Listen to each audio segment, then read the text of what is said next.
अभिनव भारत। तो अभिनव भारत है क्या वास्तव में? अभिनव भारत वीर सावरकर का सपना है।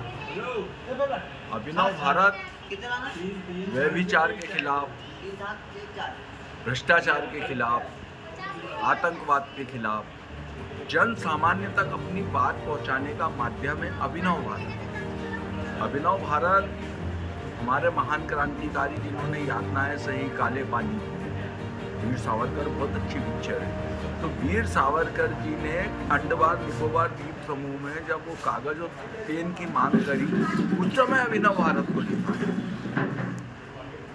आप बोले कि वो वहाँ पर भ्रष्टाचार हो रहा है, वहाँ पर गरीबों का दमन हो रहा है, वहाँ पर दलितों का दमन हो रहा है। अगर ये सब बात को शॉर्टकट में कहना है, एकदम जो मूल मंत्र होता है, जैसे हमारे कैलाशी का मूल मंत्र है महादेव का बम, ऐसे ही जितनी अनैतिक कृत्य हैं उसका दमन करने के लिए, हमारी बात को कहीं पहुंचाने के लिए अगर 60 में कहना है व्यक्ति को, तो उसको बोलता हूँ अभिनव भारत के अंग है।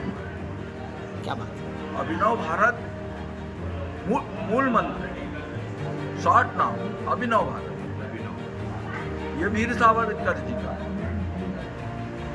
और वीर सावरकर आप पिक्चर देखें। ये कल चिंतन जो हो रहा था, ये किन किन के बीच में हो रहा था? क्योंकि एक विषय बहुत निराला निकाला आपने, क्योंकि यही सब्जेक्ट और थीम पर अभिनव भारत न्यूज़ की भी गतिविधियां हैं। मगर ये चिंतन आसपास में अगर चल रहा है तो एक सही चिंतन है और इसको स्वीकारने वाली बात है। देखो, मैं आपको बताता हूँ, ये बात किसी पार्टी प्रमुख की नहीं है, ये विचारधारा की बात बता। बिल्कुल बिल्कुल। मोदी जी के कहाँ बच्चे? मोदी जी का परिवार 140 करोड़ का है। हम क्या कहते थे एबीवीपी में 2010 में मैंने काम किया कि जहां हुए बलिदान मुखर्जी वह कश्मीर हमारा है। तो साथ में क्या कहते हैं, जो कश्मीर हमारा है वो सारा का सारा है। तो सारा कहाँ है? अभी तो पीओके लेना है मोदी जी को। भारतीय जनता पार्टी पीओके लेके मानेगी, 25-26 तक ले लेगी। आप तो 400 पार करें। तो लक्ष्य ये कब पूरा होगा? जब 1/3 से हम जाता हूँ 400 पार करें। 400 पार हुए तो जो कश्मीर हमारा है वो सारा का सारा है, पीओके लेना है हमको। अभी तो भारत माता को इनने खंड खंड कर दिया है। विभाजन किसने करा? भारतीय जनता पार्टी तो थी नहीं विभाजन के समय पे, कांग्रेस ने विभाजन। मोदी को नेतृत्व खंडवा से जो लोकसभा नेतृत्व दिया जा रहा है वो आपके दृष्टि में उचित है, मगर मेरा कहना यही है कि जो परिसीमन है उस परिसीमन का उल्लंघन करके अनारक्षित वर्ग को उपेक्षित क्यों कर दिया गया? सामान्य वर्ग में क्या आपके यहाँ राजपूत या पंडित और वैश्य इन समाज के लोग ऐसे नेतृत्व वाले नहीं थे जो कि अनारक्षित पद पे आते हैं? बस यही तो बात है। कांग्रेस ने इसी नीति पे पूरा राज करा। एसटी, एससी, दलित, ब्राह्मण, क्षत्रिय। भाजपा में ये सब नहीं चल रहा। सबका साथ सबका विकास। आप देखें ज्ञानेश्वर पाटिल जी जिला पंचायत अध्यक्ष रहे हैं, उनका कार्य करने ये हवा में उड़ाने वाली बात है कि सबका साथ सबका विकास। ये परिसीमन की बात है कि संविधान का जो परिसीमन है उसका उल्लंघन सबका साथ सबका विकास थोड़ी है। ये तो सीधी सी बात है कि अनारक्षित पद जो है उस पर आरक्षित व्यक्ति को खड़ा कर सामान्य वर्ग को उपेक्षित कर दिया गया। और पहले कांग्रेस करती थी, अब आप लोगों ने शुरू कर दिया ये दमन।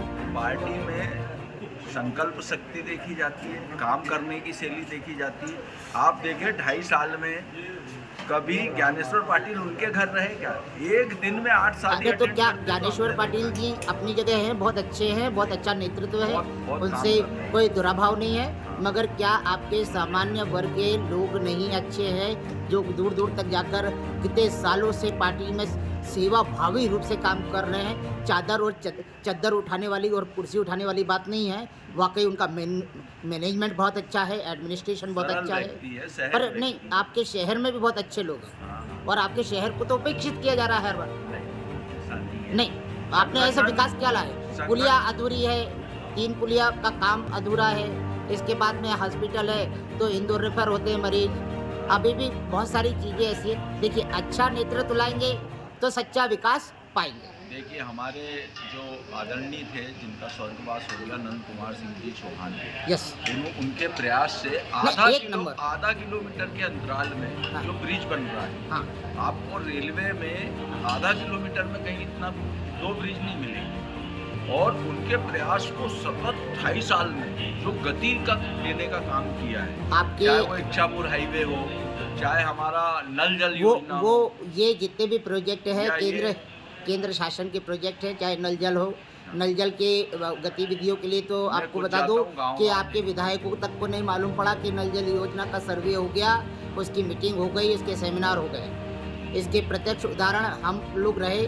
हम लोगों ने वहाँ की मीटिंग भी अटेंड करी और सेमिनार भी अटेंड करे। मगर आज के समय में चाहे कितनी भी केंद्र की योजना जो है वो ज्ञानेश्वर पाटिल जी ने नहीं लाए हैं। हमें मूलभूत हमारी जो खंडवा है उसमें विकास के लिए ऐसा क्या प्रखर कर दिया ज्ञानेश्वर पाटिल जी ने कि इस लोकसभा के हर व्यक्ति एक नाम ले कि हमें कमल खिलाना है। कमल खिलाने वाली बात नहीं है, मोदी के पास तो हर किसी को जाना होगा। नरेंद्र अगर पटेल जीतते हैं तो उनको भी जाने का मौका मिलेगा, ज्ञानेश्वर जी जीतेंगे उनको भी जाने का मौका मिलेगा, उसके बाद डायमंड अगर लड़ेगा तो जीतेगा तो उसको भी जाने का मौका मिलेगा। तो ऐसे में मोदी का तो साथ देना ही है, पर अच्छा नेतृत्व लेने की आवश्यकता है ना। अच्छा नेतृत्व तो आपका शुभ नाम क्या है? आशीष वाजपेयी। आशीष वाजपेयी, क्योंकि आपने भारतीय जनता पार्टी को बहुत समर्पित होकर अपना समय दिया। नहीं, देखिए, मेरा तो संक्षिप्त परिचय है कि कमल मेरी जाति हाँ, और भाजपा मेरा परिवार है। आशीष वाजपेयी मेरा नाम है। क्या जय। आदरणीय बंधुओं, नमस्कार। खंडवा लोकसभा 28 क्रमांक मध्य प्रदेश की सभी जनता से अपील है कि मैं उनके घर घर तक तो नहीं पहुंच पाऊंगा, मगर मुझे विश्वास है कि यदि मुझे नेतृत्व दिया जाता है तो मैं हर घर में दस्तक लगाऊंगा, विकास की लहर लेके आऊंगा।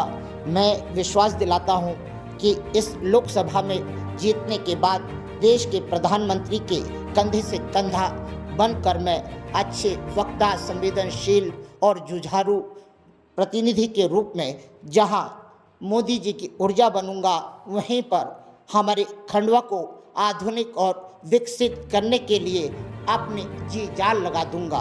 मैं आपको विश्वास दिलाता हूं कि मैं पार्टी से नहीं, अनारक्षित पद को लेकर नाराज हुआ हूं, जिसमें मेरा कहना है कि जब लोकसभा में SC, ST, OBC सभी वर्ग के लोग पूरी तरह से नेतृत्व ले रहे हैं तो सामान्य वर्ग को नेतृत्व क्यों नहीं दिया जा रहा? आखिर में संविधान का गला क्यों घोटा जा रहा है? हमें जागना होगा, जगाना होगा। हम पार्टी नहीं, हम जनता हैं। जय हिंद, जय भारत।